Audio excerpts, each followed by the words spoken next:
また、その内容について幹事社や記者クラブに見解、評価または仲裁を求められる場面が見受けられますが、記者クラブは個々の質疑応答に立ち入る立場にはなく、そうした求めには応じません。ご自身にまつわる百条委員会の議事録を全部読んでられなかったりとか、国会審議とかも確認されておられなかったりとか、仕事をちゃんとされてますでしょうかっていう、ちょっとその辺が心配になります。記者さんの個人的な見解としてのご心配については真摯に受け止めます。個人的な見解とかおっしゃいますけど、ご愛称化しないでください。なんで SAITO なんでしょうか。どうして担任の発言だけそんなに厳しくて、ご自身には甘いんでしょうか。じゃあ会見の前に幹事社から申し上げます。今月の定例会見において、質疑応答をめぐるトラブルや不規則発言が発生したことを受け、会見運営に関する考え方を改めて整理いたしましたのでお伝えいたします。これから申し上げる内容は、県政記者クラブとして確認した方針であり、記者クラブの総意です。県政記者クラブは加盟者による任意団体であり、加盟者についてはクラブ内の申し合わせや協議に基づく運営を行っております。一方で、加盟者以外の参加者については、その取材活動や発言を統制し、評価する権限を有しておりません。このため、加盟者以外の参加者と知事との質疑応答について、記者クラブとして評価、仲裁または調整を行う立場にはありません。また、その内容について幹事社や記者クラブに見解、評価または仲裁を求められる場面が見受けられますが、記者クラブは個々の質疑応答に立ち入る立場にはなく、そうした求めには応じません。今後は会見中に幹事社や記者クラブに見解等を求めることはお控えいただきますようお願いいたします。一方で、会見の円滑な運営と秩序の維持は、共催者及び司会進行を担う者にとって重要な責務です。会見参加基準の留意事項にあるとおり、会見の進行を妨げる行為があった場合には、その場での退場や今後の会見参加をお断りする措置を講じる場合があります。参加者の皆様におかれましては、会見参加基準を遵守し、円滑な会見運営にご協力いただきますようお願いいたします。また、共催者として県民への情報提供に責任を持つ立場から知事に申し上げます。この会見は知事が記者からの質問に答える場です。県政課題や政策に関する幅広い質問に対し、質問の趣旨を的確に捉え、県民への説明責任の観点から率直かつ具体的にご回答いただきますようお願いいたします。幹事社からは以上です。はい、ありがとうございます。冒頭、幹事社からお話をいただきました。定例会見はこの場もですね、オンラインで見ていただいている方もおられるなどですね、県政に関する情報を広く発信する貴重な機会であるというふうに私自身も認識しております。記者クラブの皆様などのご協力いただきながら、ぜひ落ち着いた環境のもと、円滑で実りある会見となるように共にしていきたいというふうに思いますので、よろしくお願いします。関西テレビの鈴木です。よろしくお願いします。私からもドクターヘリのことについて伺います。先週の会見でですね、7月も大体半分程度の運行が確保できたということで、保健医療部をはじめ現場職員の相当な苦労があったんだろうなというふうに推察されるところですけれども、先週の会見でもそれから今日もですね、知事が言及を一切されなかったことがあってですね、この残りの半分について、その鳥取県とか、徳島県のカバーというのがあるんですけれども、ここについての受け止めを教えてください。そうですね、そのあたりについては今後、カバー体制をしっかりやっていくということが大事だと思います。鳥取県においても消防防災ヘリですね、先日の検討会でもその手順を確認しておりますし、そういった形で他県の消防防災ヘリとのカバー体制をしっかりやっていくということ、それからドクターカーの充実とか、そういった観点をその空白となっている期間においてしっかりカバーをしていくという体制作りは着実に進めているというふうには捉えていますね。そういうことでいろいろお世話になる鳥取県なんですけども、昨年度にいち早く他の航空会社と契約をして、で平井知事の方からその会社との交渉を仲立ちしましょうかという提案がありましたけども、知事は鳥取県が独自で動かれたことにいろんな指摘や意見があるというふうに、ある種こけ下ろすような表現をされたことがありました。お世話になるのにあまりに失礼ではないかというそういう指摘もありますが、何か撤回とか謝罪とかそういうことはされますか。これは関西広域連合においての議論という形になります。関西広域連合において、ドクターヘリを所管、一元的にされているのは徳島県の方ですので、一義的にはこの間、徳島県さんがドクターヘリの全県における確保について、関西広域連合としての契約等が中心になりますので、されてきたというところですね。その中で、鳥取県さんについてはさまざまな背景があって、独自に動かれたということですので、それについてはさまざまなご指摘が後藤田知事などからもあったということですね。それはそれで一定進んでおりますので、県としては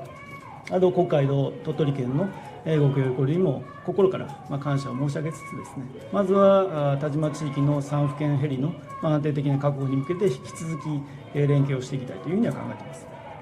すみません、感謝という言葉が出ました。安心しました。で、先ほど話が出ましたその先週土曜日20日にですね、上野厚労大臣が来られまして副知事が要望されました。知事はこの時は何か別の公務をされていたんでしょうか。ドクターヘリの運航に関する要望については、今回、副知事がですねお会いするという機会がありましたので、適宜対応させていただいたというところですね。他に別の公務をされていたんでしょうか。私は適宜その日は過ごさせていただいておりますね。今回のドクターヘリの安定的な運航については、副知事がお会いする機会があったということですので、対応をしているというところですね。県の薬剤師会の行事に出席されたというふうに聞いております。次の選挙向けのまさか顔見せでないことは信じたいところですけど、翌日は西宮の総合医療センターの開院式がありました。知事は欠席されてまた副知事でしたけれども、ここは何か別の公務があったんでしょうか。まず薬剤師会の定時総会ですかについては、私が毎年出席させていただいているというものですので、今回もそれがもともと入ってましたから、そこに出席させていただいたということです。上野大臣の要望については、先ほど申し上げた通り、地元代議士の清潔セミナーかな、それに参加されるということでしたので、地元の代議士からの、話もあって、要望してはどうかという話があったので、大変ありがたいことだというふうには思っています。あと、西宮総合センターの会所についてはですね、改めて、地域医療の提供体制の確保に向けて、しっかり、両病院が統合再編するという形でできたということで、改めて、関係者の皆様の取り組みに感謝申し上げたというふうには思います。日曜日は何か公務があったんですか。適宜過ごさせていただいておりましたね。センターの開院式の出席については、さまざまな観点から行事の出席については、総合的に判断して副知事が出席したという形にはなっています。でちょっとその日にですねそうめんを召し上がって、なんかワールドカップのことを言及されたりとかしてましたけども、なんかその英気を養うとか気分転換とかそういう発信が非常に多いなということなんですけれども、どうなんでしょう、ご自身にまつわる百条委員会の議事録を全部読んでられなかったりとか、国会審議とかも確認されておられなかったりとか、仕事をちゃんとされてますでしょうかっていう、ちょっとその辺が心配になります。打ち消していただければと思います。記者さんの個人的な見解としてのご心配については真摯に受け止めます。私としては日々の仕事ですね、この定例会見も今日もさせていただいておりますし、昨日も神戸市長との意見交換会もきちんとしております。さまざまな公務や行事等については適切に対応させていただいているというふうに思いますので、その点はご安心いただきたいと思います。最後の質問になります。時間もありませんので、個人的な見解とかおっしゃいますけど、賠償化しないでください。で、最後の質問です。定例会見でですね、あんまり聞かれたくないような質問とかが飛んだりすることもありますけど、それを打ち消すようにですね、結構最近定例会見の日にですね、いろんな動画を投稿するパターンが定例化しております。下品な言い方をすれば食い歩き動画とおっしゃってましたけど、そういう動画で何々を食すサイトみたいな動画ですけど、今日も公開されるご予定でしょうか。個人として今させていただいているものですけども、ご覧いただきましてありがとうございます。SNS における発信についてはさまざまな媒体を使わさせていただいておりますけれども、適宜適切に運用させていただいているということでございます。なんで SAITO なんでしょうか。SNS における情報発信は大変大事なことだと思っておりますので、適宜適切に私自身が兵庫県の魅力をですね、やはり発信させていただくことで、少しでも、先ほど朝日新聞さんの話もありましたけど、県内のラーメン商品の喚起とかですね、そういったことにつながっていけばいいなというふうに思ってますね。終わります。フリーランスの中川です。よろしくお願いします。質問に入る前にこの記者会見についてちょっといくつか確認させてください。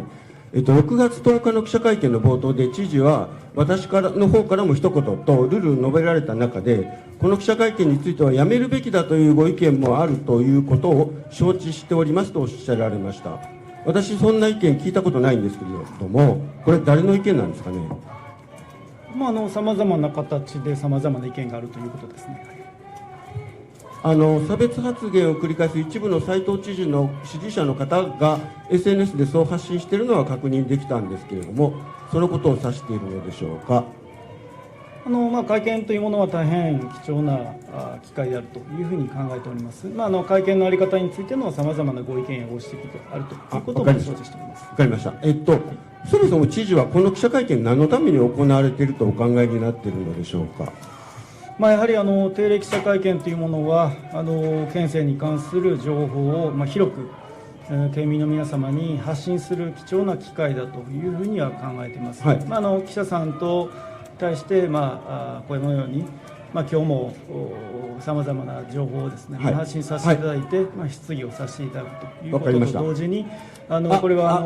オンラインで中継もされておりますので、そういった観点からですね、質問したいんでちょっとやめていただけませんかね。時間限られてるんで、なんていうんですかね、それだけなんですかね。記者会見が行われる理由ってその PR だけなんですか。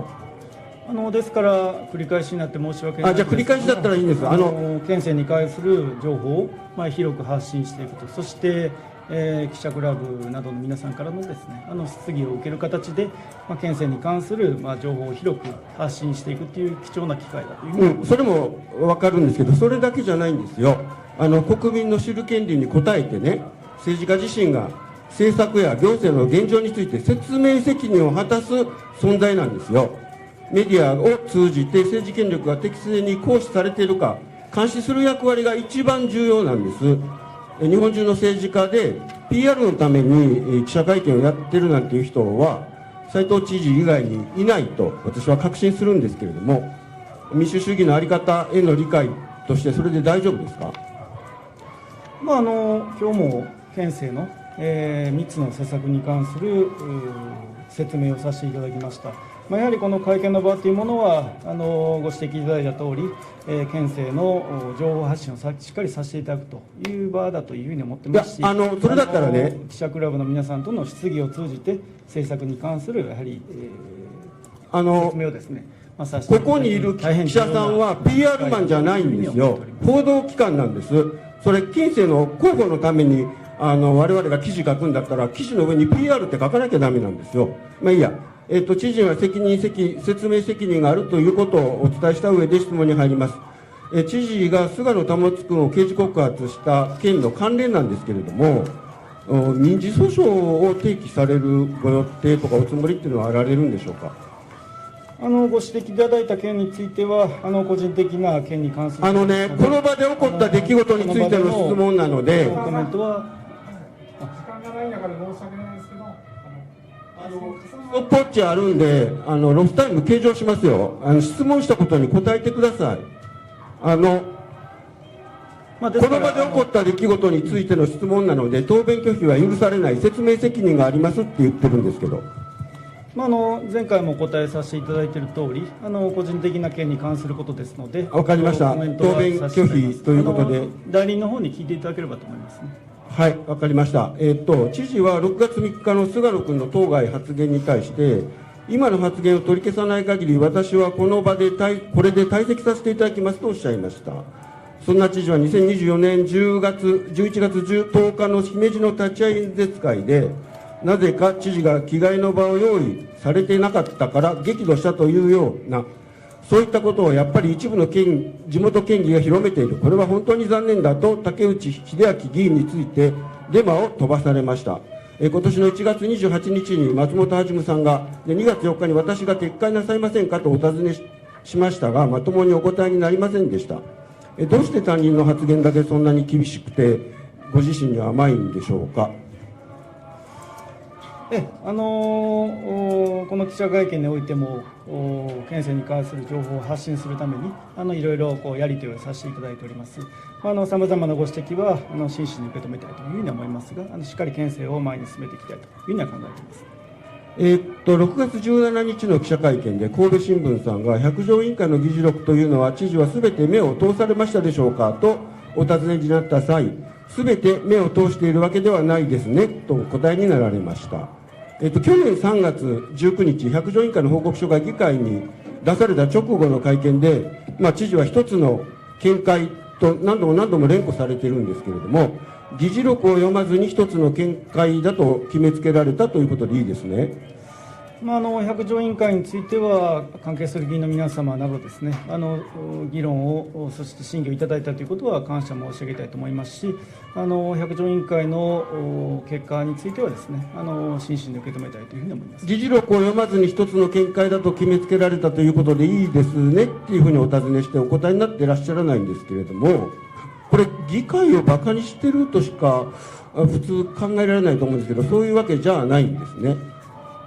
百条委員会における真摯な議論については、私わかりました。ありがとうございます。感謝申し上げたいとはい、思います。ありがとうございます。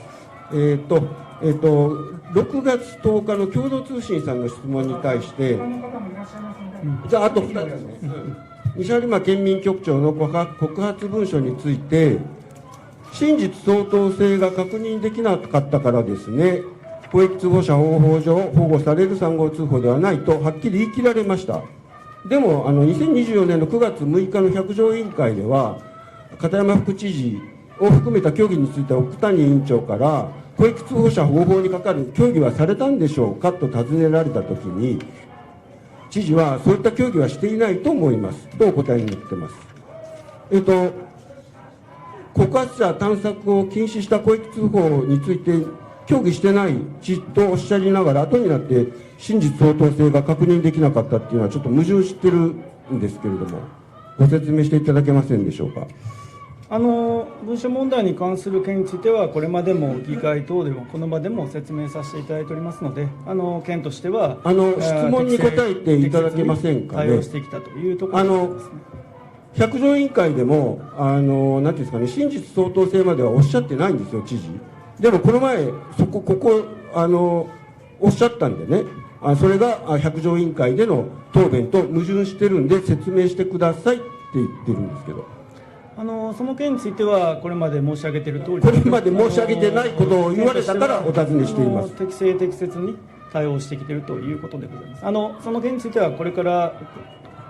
お尋ねいただいても同じ回答になる旨はご理解いただきたいと思います。行かせていただきますね。菅野君が6月3日に退席するに至った知事の西播磨県民局長にまつわる発言の発端は5月20日の会見でのやり取りにあります。県のホームページの応答用紙を見ると、神戸新聞さんからの質問に対して知事は、ご本人も最終的に受け入れて懲戒処分を受け入れられたということでございますと発言なさっているんですね。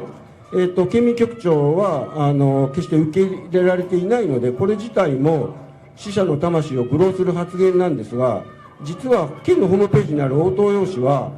事実とは違うちょっと改ざんされた形になってるんですよ。この時知事は神戸新聞さんの質問に対して、ちなみに神戸新聞さんの質問には1ミリも答えてらっしゃらないまま、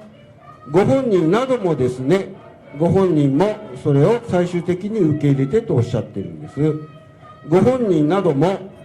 つまり西播磨県民局長だけじゃなくて、ご家族も懲戒処分を受け入れたと、ご家族の尊厳まで傷つける発言だったんですけれども、この発言が県のホームページから抜け落ちているんです。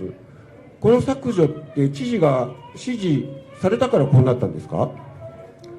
私は承知はしておりませんが、いずれにしましても、その件についてはですね、これまで述べさせていただいているという通りでございます。じゃあ、調べて対応する、きっちりと対応すると、事務方に指示するというふうに言っていただけますでしょうか。後ほどまた対応は、じゃあ、対応していただけるということでよろしいですね。すいません、記者会見に載せている議事録につきましては、読みやすいよう、発言の趣旨を損なわない程度に整理をさせていただいております。いや、抜け落ちてるんで、知事が別に知事がご存じなければそれでそれ以上突っ込むつもりはないので、質問はこれで終わります。はい、新聞赤旗の木田です。はい、知事がですね、元県民局長は懲戒処分を受け入れたと発言した問題ですけれども、さすがに死者の内心まで勝手に決めつけるこの言葉を知事は使わなくなりました。しかし撤回するとはおっしゃっておりません。一方で先週と先々週の会見では、懲戒処分に不服がある場合には人事委員会に対して不服申し立て等ができる。元県民局長は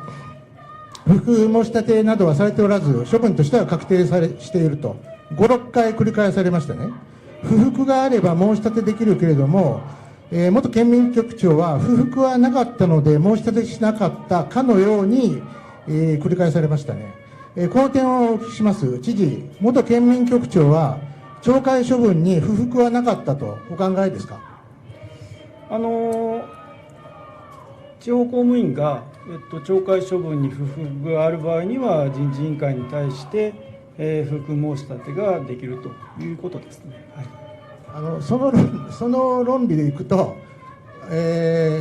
県民局長は、不服がなかったから申し立てしなかったということになるんですけれども、そういうことですか。申し立てする意思もなかったと、そういうことになるんですけど、そうですか、いいんですか。元県民局長におかれましては、懲戒処分に関して不服申し立て等はされておらずということですね。はい、なんか全然変わりませんけども、全然受け止めてくれてないようですけども、先週ですね、神戸新聞さんが、2024年10月24日の百条委員会で、兵庫震災記念21世紀研究機構の元副理事長が証言した内容を紹介されました。それは元県民局長は懲戒処分は認められないとして不服申し立てをする準備をしていたということを証言されましたね。で、さらにですね、著名な元アナウンサーの小森康則さんが6月5日の YouTube の番組配信で、元県民局長は実際に不服申し立て書を作成していたことを明らかにして、入手されたそのコピーをですね、その入手されたコピーを示されました。このコピーなりその申し立て書のことはご存知ですか？ちょっとご指摘いただいている点は私は承知をしておりませんが、いずれにしましても元県民局長におかれましては懲戒処分後ですね、不服申し立て等はされておらずという状況でございます。結果としては、結論としてはしてないんですけども、しようとしてたんですよ。で、その小森さんが入手された申し立て書にはですね、県民局長の氏名、住所、携帯番号、メールまで記載されていて、日付は令和6年6月とまで書かれていたんです。で、あと何日かということを記入するだけの、状態でした。そしてその懲戒処分の取り消しを求めており、3つの理由が書かれていると。で、それはちょっと簡略化して言うと、1として、当該文書は公益通報とは使われているんだと、処分は半々不当だと、2番目として意思返しとしての懲戒処分だと、3つ目として、文書は知事や幹部職員を誹謗中傷するものではなくて、その意図もなかったと、そういうふうに書かれていました。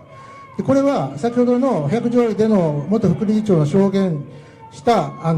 内容と、つまりその3つの反論と言ってたんですけどね、先週も言いましたけれども、その内容と全く同じです。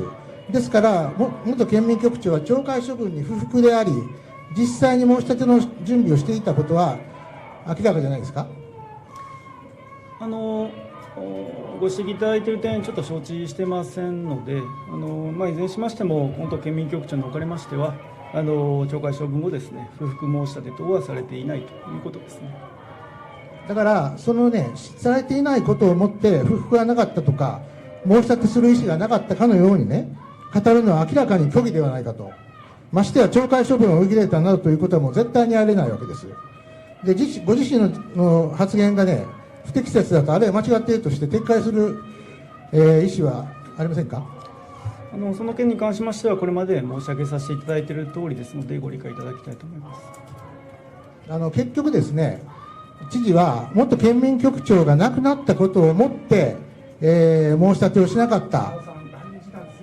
はい、そうですか、申し立てをしなかったと、受け入れたんだと、亡くなったからね、とおっしゃってるわけですよ。で、それは多くの人がすでにもう言ってるように、元県民局長の死を自分に都合のいいように勝手に利用しているということじゃないんですか。声を上げられないことをいいことに、本当にですね、これ非人間的な所業だと思わざるを得ません。いつまでね、元県民局長に像を向けるんですか。元県民局長におかれましては、お亡くなられたことに改めてお悔やみを申し上げたいと思いますし、県政に対する貢献にですね、改めて感謝申し上げたいと思います。何の反省もないと。最後もう一つだけあります。今ですね、赤田さんがおっしゃられましたね、県知事選中の11月15日の姫路市での演説で竹内さんのことに触れた問題ですけどね、知事が激怒したという話を一部の地元県議が広めていると、本当に残念だとおっしゃったことなんですけども、これはですね、今もこれ竹内さんのことですね。で、これは今も撤回する、あるいは訂正する意思はありませんか。その件についてはもうすでにこの場でもですね、何度かお答えさせていただいている通りですね。わかりました。もうすぐ終わりますので、知事がね、激怒したとかいうことを竹内さんは一切発言も発信もされていないことがもう明らかになっているんですよ。それはもう報道特集や神戸新聞でも検証されているということです。で、竹内さんが死に至った問題ではね、父は立花らのですね、デマによる誹謗中傷を放置して事実上にしたという重大な責任があると思いますけれども、それだけでなく自ら竹内さんに対して誹謗中傷を行っていたと。つまり意識されなくても客観的にはね、竹内さんを追い詰めていった人たちのうちの一人だったと言えるんじゃないですか。どうですか。ご指摘いただいた件はこれまで、述べさせていただいているということになります。それから竹内県議に行われましては、改めてお亡くなりになられたことはお悔やみ申し上げたいと思いますし、県議会における県政運営に関するご尽力については改めて感謝申し上げたいと思います。犠牲になった2人をですね、愚弄することや冒涜はね、絶対に許されないんじゃないかと強く申し上げて終わります。フリーランス松本です。いろいろあるんですけども、一つだけという形にします。先ほど神照さんから出てたんですけど、ドクターヘリの要望書を厚生労働大臣に、手渡すのが、副知事であったと。その他に何か公務があったのかという話で、適切でしたっけ、なんかそんな答えでしたけども、例えば記載許可団体になって、その財政再建のですね、についてとか、あるいは予算要望の国会議員の説明とかですね、過去にこの会見で出たときに、私が直接動くよりもさまざまな形で伝えることが大事であるとか、職員から伝えているとか、すでに資料、課題や要望はこれまでも伝えてきているというような、要するにご自身では動かないと。で、この間のその動画でもなんかまずは地元で、という話に国はなりがちなので、私はなんでしょう、自分は行かなかったみたいな釈明といいますか、言い訳をされたと思うんですけど、斉藤知事のスタンスとして、自分が例えば大臣に要望に行くとか、国会議員に説明に上がるとか、担当省庁に、説明に行くとかですね、そういったことというのはしてもあまり効果がないというふうなことで考えていらっしゃるということですか。それは今回のドクターヘリもそうですけれども、いろんな財政に関する課題ですね。いろんなことについて、国の支援や対応が必要な場合にはしっかり県として、場合によっては私も含めて要望させていただくということは大変大事だというふうに思ってますね。で実際問題、あまりそういう場に行かれていないというのが散見されまして、特に週末なんかになるとですね、ご自身の YouTube の撮影等は頻繁にされてるんですけれども、公務は大体副知事であったり別の方の県職員が代理出席ということが非常に多いというようなことを、これ私の捉え方ではなくて県庁内部でそういう話をよく聞きます。で、ワークライフバランスも大事かもしれませんけれども、知事としてのその責務の果たし方が不十分なんじゃないかという指摘なんですけれども、それについてはどう思われますか。それはさまざまなご指摘はですね、真摯に受け止めたいと思います。ご指摘いただいた私自身もやっぱり一人の人間、生身の人間ですから、ワークライフバランスというものも大変大事だというふうに思ってますし、行事等への出席や、対応をどうするかっていうのは行事の趣旨などを踏まえまして、総合的に判断して私が対応する時もあればですね、副知事もしくはその他の部長等が対応すると、いずれにしても県としてしっかり声を国に届けていくということが大事だと思います。さっきの県議会でもある団体の式典行事に知事が出席されずに直接声を届けられず残念だったという話も出ていました。県庁内だけではなくそういった団体からもですね、知事の出席してほしい行事であるとか式典への出席がない、それについて非常に不満の声が出ているということなんですけれども、真摯に受け止める以外の何かお答えはありませんか。それは私自身が直接いろんな方のですね声を受け止めたいという思いはやはり強いですから、そういった思いを持たれているということについてはきちっと受け止めたいというふうに思いますね。行事への出席対応についてはやはり総合的に県として判断させていただいてまして、県としての対応をしっかりさせていただいてますので、そこでご理解いただけるようにしていきたいと思います。そして今後はもう斉藤知事ができる限り積極的にいろんな場に出席されるということで承りました。了解です。ぜひチャンネル登録といいねボタンを押してください。